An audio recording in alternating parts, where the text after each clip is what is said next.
Em nosso estudo de hoje, a lição 9 do livro Opinião Espírita tem por título Estar com Tudo. Frequente encontrarmos companheiros de excelente formação moral convictos de que atender à caridade será aceitar tudo e que a paciência deve tudo aguentar. A evolução, no entanto, para crescer, exige muito mais a supressão que a conservação. Em nenhum setor da existência, o progresso e a cultura se compadecem com o estar com tudo.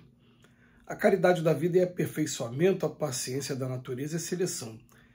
Todas as disciplinas que acrisolam a alma cortam impulsos, hábitos, preferências e atitudes impróprias à dignidade espiritual. Todos os seres existentes na Terra se aprimoram à medida que o tempo lhes subtrai as imperfeições. Na experiência cotidiana, os exemplos são ainda mais flagrantes. Compra-se de tudo para a alimentação do instituto familiar, mas não se aproveita indiscriminadamente o que se adquire. O corpo a serviço do espírito encarnado às vezes se nutre com tudo, mas nunca retém tudo, expulsa mecanicamente o que não serve. No plano da alma, a lógica não é diferente. Podemos ver, ouvir e aprender tudo, mas se é aconselhável destacar a boa parte de cada coisa, não é compreensível concordar com tudo. Necessário ver, ouvir e aprender com discernimento.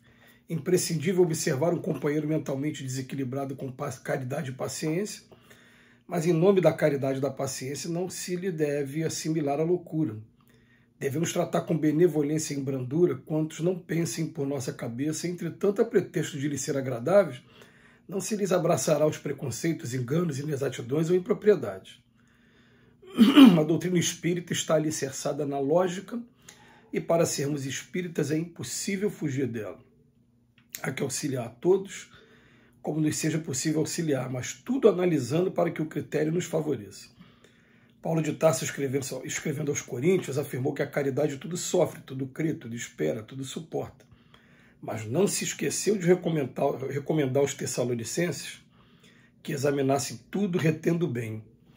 Admitamos assim com o máximo respeito ao texto evangélico que o apóstolo da gentilidade ter-se-ia feito subentender naturalmente, explicando que a caridade tudo sofre de maneira a ser útil, tudo crê para discernir, tudo espera de modo a realizar o melhor, e tudo suporta a fim de aprender, mas não para estar em tudo e tudo aprovar. Lição espetacular. Espetacular por quê? Eu vou tentar lembrar aqui de algumas recomendações que eu recebi. Uma primeira, com relação ao estudo da doutrina espírita. Eu começar a fazer um trabalho voltado para a obra de Chico Xavier, eu tinha a intenção, não tenho mais, a intenção de ler todos os livros do Chico. Até que um espírito falou para mim, olha só, você está querendo o quê? Se tornar um intelectual espírita ou você quer se tornar um ser humano melhor? Eu parei para pensar, falei, não, ser humano melhor. Então você vai fazer o seguinte, através do autoconhecimento, você vai enumerar aonde você acha que um vício seu, um problema seu está mais te atrapalhando e vamos trabalhar em cima desses vícios. Como assim? Ao invés de ler todos os livros, por exemplo, eu no meu caso aqui, eu fiz uma eleição, né? A primeira coisa, agressividade. Nunca tive constrangimento de falar sobre isso. Eu me acho ainda com comportamentos explosivos, agressivos. Então você vai ler tudo sobre agressividade, a gênese, de onde ela vem, que ela vem lá da época do princípio inteligente, como é que a gente faz para controlar, qual é o mal que ela pode fazer a curto prazo, a médio prazo, a longo prazo, como ela interfere dentro do nosso organismo. A gente estuda aquele capítulo lá do Amai vossos inimigos, o capítulo 12 do Evangelho, quando fala da cólera, quando fala, se a gente pudesse olhar de fora, ou a gente ficaria com medo da gente, ou se acharia bem ridículo. A gente começa a ver nos livros do André Luiz, né, o que acontece com a pessoa colérica, aquilo vai deixando a gente preocupado. Aí sim, a gente consegue ter progresso moral, mas não ficar lendo todos os livros a pretexto de falar, eu li todos os livros. Mas é porque do Chico Xavier, principalmente, muitos são de poesias, muitos são de cartas dos desencarnados, né, pelo menos os doutrinários, os livros do Emmanuel, os livros do próprio André Luiz, os 26 livros de André Luiz, os livros de Humberto de Campos, esses vale a pena a gente ler sim. Os livros de Neil Lúcio, os livros de Meimei, que são menos, mas são tão importantes como. Eu falei, então beleza, então não é para tudo. Outra coisa, aceitar todo tipo de trabalho, a gente fala para a gente, olha, não. Tem um montão de gente que faz um montão de coisa ao mesmo tempo e acaba não fazendo bem nada. Escolhe um trabalho, se dedica àquele ali, porque somente quem começa a se dedicar a um trabalho vai entender todas as particularidades, todas as especialidades desse trabalho, e muito mais até do que a pessoa que é teórica. A gente precisa da teoria e da prática, mas muitas das vezes a pessoa que está na prática ela vai aprendendo ali mais detalhes do que aquele que está apenas pegando informações que são aí da universidade, né, essa parte teórica. Outra coisa que o Emmanuel fala aqui também, olha, a caridade lá que o Paulo de Tarso falava, que tudo crê, tudo espera, tudo... Não, eu não vou ser obrigado também a ouvir opiniões contrárias,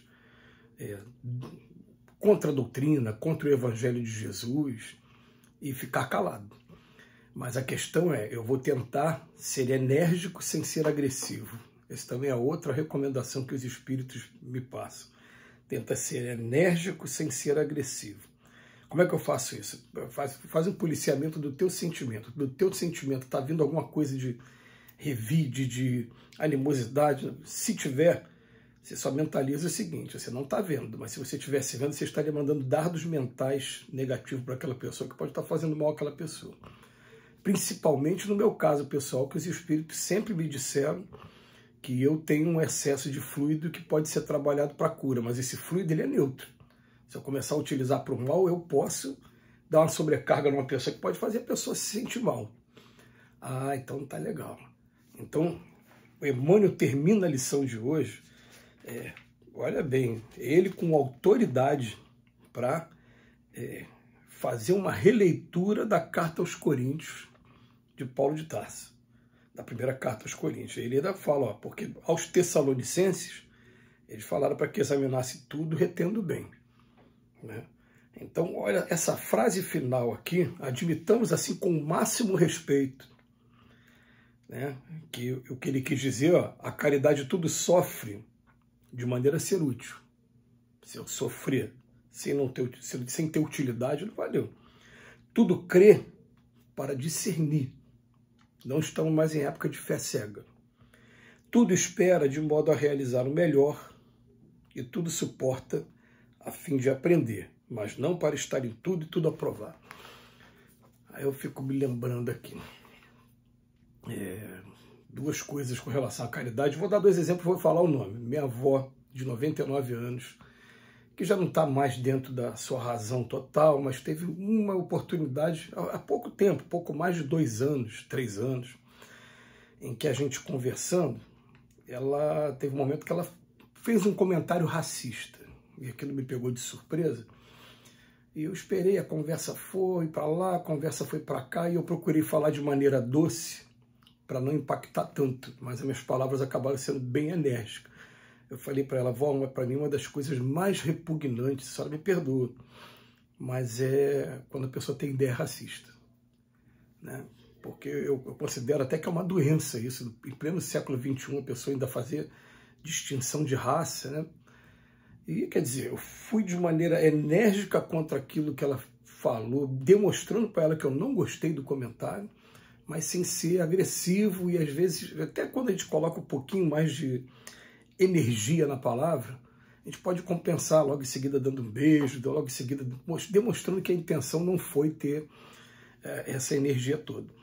Uma outra coisa também, né? A minha avó, por ter o costume muito católico ainda, ela gosta de acender vela, ela gosta que, enquanto estava podendo andar bem, agora não está podendo mais andar bem direito. Ainda consegue andar. Ela faz questão de me levar no portão, né, quando eu vou lá na casa dela. Mas ela gostava muito de ir a cemitério. Ela falava que o dia que ela morresse, que eu tinha que comprar uma coroa de flores para ela. Eu vou ter que comprar, né? Piedade filial, está lá no Evangelho. Mas eu falei para ela, vó, depois, na segunda vez, ao invés de comprar uma coroa de flores, eu posso comprar uma cesta básica para quem está precisando? Ela olhou para mim e falou, é verdade, né, filho? Você vai estar ajudando, né? Pode fazer. Ela me deu autorização, eu falei, beleza. Então, tipo, vai conseguindo aos poucos, né? Sem concordar, mas mostrando, se ela não concordasse, eu não ia modificar muita coisa, eu só ia ter demonstrado que eu não concordo. Mas muito boa a lição do Emmanuel, muito obrigado mais uma vez, que Jesus nos abençoe hoje e sempre.